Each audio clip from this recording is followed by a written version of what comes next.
আমাদের যেই ডাকসুর গঠনতন্ত্র, সেই ডাকসুর গঠনতন্ত্রের দ্বিতীয় ধারার যে প্রথম উপধারা, সেই প্রথম উপধারায় বলা হচ্ছে ডাকসুর গঠনতন্ত্রের বা ডাকসুর বডি হিসেবে একটা প্রধান কাজ মুক্তিযুদ্ধের যে চেতনা, সেই চেতনাকে সমুন্নত রাখা।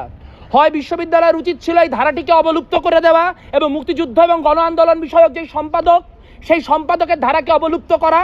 তা না হলে তাদের উচিত যেই ব্যক্তি মুক্তিযুদ্ধের যেই চেতনা, সেই চেতনাকে আক্রান্ত করেছে, তার যেই প্রার্থিতা, সেই প্রার্থিতা বাতিল করা। কথা খুব সহজ। যদি শুধুমাত্র ত্রিদিব রায়ের কারণে চাকমা জনগোষ্ঠীকে মুক্তিযুদ্ধ বিরোধী বলা যায়, তাহলে গোলাম আজমের কারণে গোটা বাংলাদেশের মানুষকে মুক্তিযুদ্ধ বিরোধী বলতে হবে।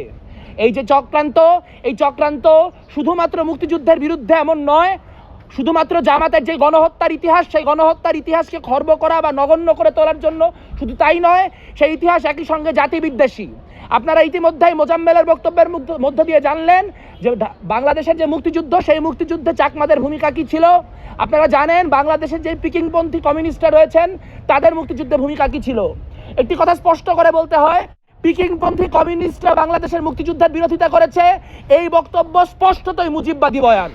এবং যারা বাংলাদেশে এই মুজিববাদী বয়ান ফিরিয়ে নিয়ে আসছে, যারা এই মুজিববাদী বয়ান স্থাপন করছে, তাদেরকে আমরা ঘৃণা ভরে প্রত্যাখ্যান করি এবং আমরা স্পষ্টত জানাতে চাই যে এই যে ব্যক্তি জুমা, তার যে প্রার্থিতা, সেই প্রার্থিতা অবশ্যই খারিজ করতে হবে। আমাদের এখানে আপনারা জানেন বাঙালি বাদেও নানান আদিবাসী জনগোষ্ঠীর প্রতিনিধি রয়েছেন।